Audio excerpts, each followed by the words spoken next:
A story of loss, revenge, and eventual redemption. Today, we'll be talking about one of the most powerful and tragic characters in the Trails universe, the Blade Lord, Leonhardt, or, as his friends once knew him, Loewe.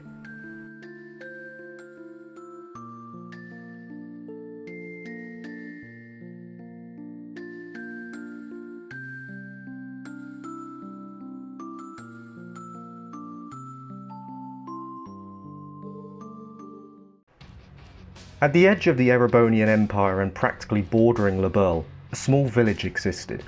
A village of joy and pure innocence closed off from the world with a single path that led to the nearest town of Palm. This was the village of Hamel. Like many of the smaller closed-off lands of Zemuria, Hamel enjoyed a tranquil and serene existence. That is, until that day. In the Erebonian Empire, class systems are paramount in determining one's social standing, with the noble class, a sect that had established itself since more than half a millennia ago, believing themselves to be above the common folk. This elitism eventually seeped itself into the Erebonian Imperial Army, where nobles began to see the increasing rise of officers born from a common background. Outraged and looking for a way to assert their authority, they turned to the southern kingdom of Loewe as a target for invasion. They just required the catalyst to begin their conquest. Hamel was that catalyst. With the influence of Ouroboros' third anguish, George Weissman, the nobles including Rudolf Arundel hired the services of a group of Jaegers to assault the village of Hamel. Garbed in black and wielding weapons of Loewean origin, they prepared. In the year 1192 of the Septium calendar, on the night of the 23rd of April, a merciless assault was launched. All inhabitants were killed without a second thought, and those that tried to flee to the nearby town of Palm were easily cut off and slaughtered themselves. With the deed completed, the scheming nobles had instigated the sleeping line of Erebonia to declare war on its southern neighbour Loewe, a war which was later referred to as the 100 Days' War. Though the blitzkrieg tactics of the Empire were initially effective, pushing Loewe back to the capital of Grand Cell, the Loeweans were able to counterattack with the use of aerial units developed in secret and the brilliance of Cassius Bright. Eventually, with more allies joining the war against Erebonia, the Empire was forced to call for a ceasefire. At the same time, Brigadier General Gilead Osborne, a man of common descent and one who had paid himself for discovering the coup before it materialised, was given sole authority to investigate the Hamel tragedy. With the help of Ouroboros, the cause of the war was unfurled and laid bare for the imperial government to see. The instigators were executed for their involvement, Rudolf Arundel included, and the now promoted Chancellor Gilead Osborne took Arundel's own son under his wing to become one of his greatest servants. With the non-aggression pact between Loewe and Erebonia signed, both parties agreed to never speak of the event again, with the imperial government stating that Hamel was lost to a natural disaster and making discussion of the topic from all involved parties taboo. Hamel was to be forgotten, and as the years passed, the village seeped out of all memory for the people of Zemuria. However, there was one survivor who would never forget what he saw that day. Born in Hamel with dreams of becoming a bracer, Leonhardt, or Loewe as he was known then, began as a kind-hearted individual with a strong moral compass and a grand sense of justice which guided his life. During his peaceful days in Hamel, he befriended two siblings, a young Joshua Astrai and his older sister, Karen Astrai, who he would later develop feelings for. Much of Loewe's early life is not mentioned in the Trails in the Sky arc, but by referring to the Sora no Kiseki Gaiden, the tale of Loewe, we're able to get a glimpse into his early life and how he eventually transformed into the cold and embittered Leonhardt. We see from this novel that Loewe cared deeply for both Joshua and Karen, promising that he would protect them both as a bracer. It's clear that at this time, Karen returned those feelings to Loewe. In this tranquil period with no worries and only hopes and dreams ahead, Loewe loved nothing more than listening to Karen play the whereabouts of light on her precious harmonica. Simple and harmonious times, but good things always come to an end. On the night of April 23rd, 1192 of the Septium calendar, Loewe hears the screams of villagers and the burning of buildings. Flustered, he realises this is no accident, it's an attack, and he swiftly rushes to the aid of the village. It's not long before he finds Karen and a frightened Joshua barely managing to save them from one of the assailants. Telling them to take the road out of Hamel, he holds off the Jaeger and eventually fells his opponent, but not without suffering wounds himself. But with little time to waste, he rushes off to find the Astrai siblings. In a wooded hollow not too far from the tragedy, Loewe discovers a young woman bruised with bloody gashes down her back holding onto a young boy. His worst nightmare had just been realised. The Astrai siblings had been found, and Karen had sacrificed herself for the sake of her brother. With her final words, she bade Loewe to protect Joshua as he once promised so often, finally passing away with a smile on her face. Led to believe that him and Joshua were the only survivors of Hamel, and aware that the event had caused the beginning of an all-out war between the Empire and Loewe, Loewe was summoned by the Imperial Army for secret talks. It was here that he discovered the truth of the incident, the truth that Hamel was chosen as the sacrificial lamb to justify a war. Outraged and threatening to reveal the whole charade to the people, Loewe was given an ultimatum: stay silent, or have both him and Joshua die. With the promise he made to Karen still fresh in his memory, Loewe had no choice but to take a broken Joshua back to a broken Hamel. Realising the futility of the situation and facing the reality that all he had loved had been lost, it was at his most vulnerable that Ouroboros extended their invitation. Startled by Campanella, the official voice for the Grand Master herself, Loewe has laid bare the inherent weakness of all humans. Humans naturally cling to the most comfy lifestyle and naturally exude weakness as a result, and it's this weakness that ultimately killed Karen, a person who was a strong and kind individual who thought naught of herself like the general population did. Loewe has shown an image of a floating city in the sky, a paradise created by the goddess Eidos and fueled by one of the 7 sectarian treasures. Within this image of the final days of the Liber arc, he sees people given everything they could ever dream of: happiness, comfort, tranquility. And yet, despite all this, they seem to lack that one thing that should define every human being: life. Realising the corrupt nature of humanity, the solution, at least in Loewe's mind, was simple: abandon all humanity and find the Aureole to lay bare the defects of humanity and to ultimately cleanse it. From this day forth, Loewe was to become an enforcer of Ouroboros. Shortly after joining the society, Loewe started to realise that Joshua was shocked possibly beyond repair, and it was with a heavy heart that he entrusted the recovery of Karen's brother to George Weissman. When the process was completed, Loewe found that his carefree and playful friend, his little brother even, was unrecognisable, as if he had been reborn into a cold, calculating killer. Despite this though, Loewe still found comfort from going on missions with Joshua to exterminate Jaegers. This continued for 5 years, and during this time Loewe and Joshua became friends with another one of the enforcers, a young girl who they found on the verge of death at the Paradise Orphanage, the Angel of Slaughter, Raina. After a particularly simple mission, at least in the eyes of an enforcer, Campanella introduced Loewe to the 7th Anguis of Ouroboros, the Lance Maiden herself, Arianrhod, who had personally requested his presence for a one-on-one duel. Despite being confident initially, Loewe was easily overcome, and his precious blade was shattered before his eyes. Arianrhod, however, saw potential in the enforcer, and acknowledged the broken sword, pledging to grant him a new one befitting of the Blade Emperor.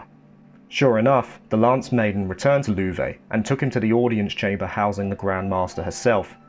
Recognising his ability, the Grand Master presents the Kernvitter to Loewe, a sword forged through divergent laws and capable of cutting through anything. However, wielding the Kernvitter came with a price, which Arianrhod conveyed to the enforcer. That sword is not to be touched by a mortal, and the one who wields it will be Shura incarnate, one who may never walk the mortal path again. After a short while, Loewe realises that his previous life is long gone, and there was no going back to how he was. There was only the path forward. With conviction, he accepted the Kernvitter. Under a plan labelled the Gospel Plan, drafted up by the Grand Master herself and put under the authority of Weissman, Loewe was tasked with assisting Colonel Richard of the Loewe army. As head of the Jaeger group, the Jesters, Richard put Loewe, now under the alias of Lawrence, on various missions across Loewe to take care of Imperial and potentially Calvard influence. Over time, he gained enough trust from Richard himself to be drafted into the newly formed Intelligence Division, a task force with powers beyond the army who would gather information from both inside and outside the state. Richard wished that the peace of Loewe would remain, and that in its current state it was only a matter of time before his beloved home was dragged into another conflict. For this reason, he believed that the Intelligence Division would be the perfect first step to make Loewe a powerful state, and thus ward off the bordering Erebonian Empire and Calvard Republic. Loewe, after some thought, accepted the role that was on offer. As lieutenant of the Intelligence Division, Loewe soon after mentions artifacts to Colonel Richard, stating that they are the only means by which a small nation like Loewe can stand on equal ground with the likes of the Empire. It's around this time that Richard calls on the expertise of Professor Alba, who is in fact Weissman in disguise, who discloses the existence of the Oriole and its hypothesized existence below Grancel Castle. Utilizing his manipulative techniques, Weissman steers the Colonel towards the Gospel artifact, something he himself had created as a fulcrum of the Gospel plan as the first step to finding the Oriole. Loewe at this time is tasked by Richard to investigate the Oriole further. Not long after acquiring the Gospel, the bracer Kurt Nardine manages to steal the ornament from the Intelligence Division. With the help of Weissman, Loewe is able to intercept the bracer, and with Weissman's manipulation is able to extract all information from the bracer with ease. In particular, he finds that the surrogate father of Joshua, Cassius Bright, who adopted the boy 5 years prior, is well and truly involved in the Gospel plan. With Joshua now a fully fledged bracer and travelling the lands of Loewe with Estelle, Loewe admits that he will have to face Joshua in the near future. Sure enough, in the Grancel tournament, Loewe fights Joshua and his companions under the guise of Lawrence, with the current and former enforcer crossing blades in a one-on-one bout. Though Loewe throws the fight at the behest of Richard, he can't help but feel pride for what Joshua has become in the 5 years that they have been separated. For now, Loewe and the Society decided to bide their time till the moment was right. After the royal banquet, with Richard's coup nearing its apex, Loewe is tasked with protecting Queen Alicia von Auslese during the conflict. Through a series of dialogues, Loewe starts to question how a kind-hearted queen such as Alicia could possibly be involved in the tragedy of Hamel. Not long after, Estelle and the Crown Princess Claudia von Auslese burst into the Queen's chambers and attempt to free the Queen. Unimpressed by their resistance, Loewe reveals his identity and easily repels Estelle. Feeling that his presence is not required further, he simply utters the word Hamel before jumping off the balcony, seemingly lost to the night. At the turn of the year 1203 of the Septium calendar, Loewe, along with several other enforcers including Rayner, are gathered by Weissman to continue with the Gospel plan. Campanella also makes an appearance, stating how much intrigue and excitement he got from orchestrating attacks on the bracer branches across Lemuria in order to draw out Cassius Bright, as the success of the Gospel plan was dependent on Cassius not interfering. With Phase 1 complete, and Joshua now on the loose with his seal released by Weissman, each enforcer, including Loewe, were granted replica Gospels and tasked with activating them at various points in Loewe. We see these events take place during our Journey in Trails in the Sky second chapter, as Estelle travels over the country to find Joshua. With the experiments complete, Loewe joins the other enforcers to report the results to Weissman before beginning the final step of the Gospel experiments. As part of the final step, Weissman and Loewe together make their way to Nibel Valley and find the slumbering dragon Ragnard. Weissman explains that the only way to get the remaining data needed to bring forth the Oriole is to wake the dragon and subdue it with the replica Gospel. Though hesitant at first, Loewe has his mind quickly decided when the dragon awakens and attacks the pair. With the use of the Gospel, the Ouroboros pair are able to loosely control the legendary creature, on which Loewe rides to the nearby city of Beausset. After an encounter with Estelle, Agate and co., he flies off into the sky, but not before temporarily losing control, causing the enraged Ragnard to attack the orchid village of Ravenu. Realizing that more data is required, but also aware of the danger of the situation, Loewe takes Ragnard to the mine at Ravenu village and puts the dragon back to sleep. Shortly thereafter, Loewe and the dragon are discovered by an enraged Agate. The two cross swords, with Agate easily defeated, and though Loewe admits that the two are similar in some ways, with the enforcer seeing traces of his former self in Agate, he remarks that their reasons for fighting are completely different, and that this is why Loewe would always prevail. I sacrificed my own humanity to walk the path of carnage, while you're trying to fill that void in your hearts by swinging around that piece of iron. In the end, you are only deluding yourself. Just before Loewe is able to end Agate's life, Estelle and the brave Tita come to his aid, with the latter using herself as a shield between Loewe and the bracer. For Loewe, it was a welcome sight to see another person like his beloved Karen, someone who he believed could never be replicated, and he praised Tita for her bravery, before deciding that now was the time to retreat, awakening Ragnard and disappearing into a hail of cannon fire from General Morgan's gunship. With the experiment complete, Loewe returns the dragon to slumber at Nibel Valley, with the Gospel still intact. A week after this event, Agate, General Morgan and Tita are offering flowers and their respects to Misha, Agate's deceased little sister. To their surprise and shock, Loewe also comes to pay his respects, potentially as a show of remorse for losing control of Ragnar while flowing over the village. Though his words are few, he again mentions Hamel briefly, and gives a friendly warning to Agate to show real conviction in his ideals when they duel again. With this complete, Loewe makes his way back to the society to begin Phase 3 of the Gospel Plan. Aboard the Glorious, flagship of Ouroboros, Estelle is abducted from the main group of bracers and is offered the position of enforcer by Weissman, believing that enlisting her will also bring back Joshua. Given the time to think, Estelle is taken back to her quarters, where Loewe decides to offer his opinion, stating that she is not fit to be a part of Ouroboros, due to the darkness not being strong enough in her heart. He explains that Ouroboros' members have an inherent darkness, and that even Joshua holds this as well. On further prying from Estelle, he decides that her resolve is strong enough to hear the true story of Joshua's origin, a scene which he still remembers vividly a decade later. Recounting the events of Karen's death and Joshua's broken heart, he lays bare the full events and causes for Hamel's destruction. Despite hearing this, he is surprised to see Estelle's determination hold steadfast, and she remains convicted in her decision to not join Ouroboros, something he finds admiration in before leaving her. Not long after, Estelle makes her escape, and it becomes clear to Loewe that she is not alone. Joshua was on the ship.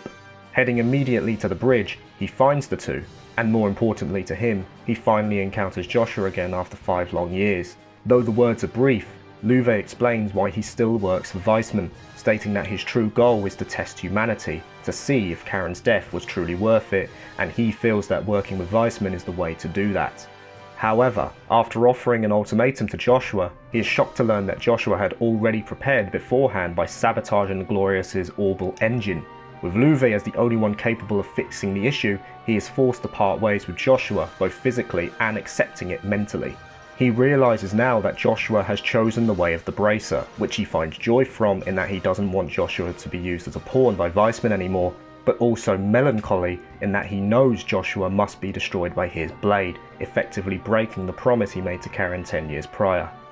Shortly thereafter, the result of the Gospel Plan finally bears fruit, as the Liber Ark, the old paradise used by the ancient Zemurian civilization, appears above Lake Valeria, causing a nationwide orbital shutdown due to the Ark's defensive protocol to draw orbital energy to protect itself from outside forces.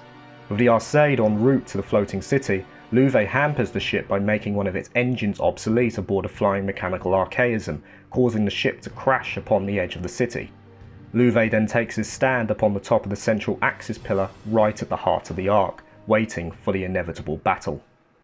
At the summit of the pillar, Loewe is challenged to a one-on-one duel with Joshua, who attempts to confront his own weakness and to instigate a battle of ideologies between the two old friends. Upon clashing blades with the bracer, Loewe lays his ideology in front of Joshua, believing that humanity's innate weakness is the reason that noble people such as Karen lose their lives, and that this vicious cycle will continue again and again. Even in a literal paradise like the Liber Ark, humans naturally give way to their own weakness, and it is Loewe's wish to use the Oriel's power to test humanity and force them to face the truth. However, Joshua retorts with his own ideology, something that he forged and tempered ever since he met Estelle. He argues that Loewe has been deceiving himself in his belief that all humans are inherently weak. How can it be true when his sister's sacrifice allowed him to meet other like-minded individuals, people who support and band together for a common good, and people who in Loewe's mind never existed outside of Karen? Shocked from the realization, Joshua launches one final attack to disarm the Blade Lord and win the duel physically, but also from an ideological standpoint. With this, Loewe finally understands that all this time he was simply looking for the reason why Karen had died, and whether that reason was good enough, but he had simply pulled himself down the wrong path. With Joshua's help, he was able to realize that her sacrifice did have reason, and he finally understood why she looked so calm as she died in his arms a decade prior. Satisfied with his answer at last, he voluntarily leaves Ouroboros, to which Joshua embraces the brother he thought he had lost forever. Loewe expresses his gratitude to Estelle, stating that she was able to give Joshua something that he never could, and he thanks her with sincerity. With this, the conversation moves back to the case in hand, the Oriel, where Loewe states the true purpose of the Axis pillar, as an antenna that transmits power across the rest of the city. Before the party can move forward, however, Weissman appears and deals a crushing blow to Loewe, while concurrently activating the subconscious stigma within Joshua to take control of him. As Weissman retreats to the core of the Axis pillar, the remaining crew aboard the Arcee assemble to fight off the left-behind archaisms, at which time Loewe is asked by Muller to help their only hope. Boarding a Dragian archaism that he finds in the depths, he arrives in the nick of time to aid Joshua and Estelle. However, before unleashing his attack, Loewe asks the Professor to disclose fully his involvement with Hamel. Over the years that Loewe had been with Ouroboros, he realised that the Anguists would always appear at the times that his target were their most vulnerable. It was no coincidence that the same happened to him and Joshua. Weissman, believing that the battle was already won, felt no harm in finally telling Loewe the truth, that he manipulated the Erebonian politicians with the simple word Hamel, before introducing them to a bunch of dropout Jaegers. Loewe had confirmed what he had suspected all along. His true enemy was before him, and with that in mind, he draws the Kernvitter to break the barrier surrounding the Professor. With the power granted to him by the Grand Master herself, his demonic blade pierced through, giving Estelle and Joshua the chance to attack as he himself suffered fatal wounds. Leaving the rest to the bracers, Loewe loses consciousness and awakens on a field of pure grass on which he finally meets Karen once again. He tells her that he finally found the reason for her death, and that Joshua had done it for him. Ironic really, since it was a promise they made all those years ago that the three would protect each other. Loewe would protect Karen, Karen would protect Joshua, and Joshua would protect Loewe. The Trinity was complete, and with a clear sky ahead he finally regained conscious to a crying Joshua. With his final words he passes on the promise he made to Karen, the promise to protect Joshua, and entrusts it to the one he deems most worthy, Estelle herself. With Joshua's life in good hands, the Blade Lord finally succumbs to his wounds and dies in the same fashion as his beloved Karen 10 years ago, free of worry, free of doubt, and with a smile on his face. At the end of everything, Loewe is reunited with Karen and Hamel, his sword laid down at her grave. As Joshua and Estelle state their future goals and ambitions, walking off onto their next journey hand in hand, Loewe and Karen watch on from the skies, finally together again for the rest of time.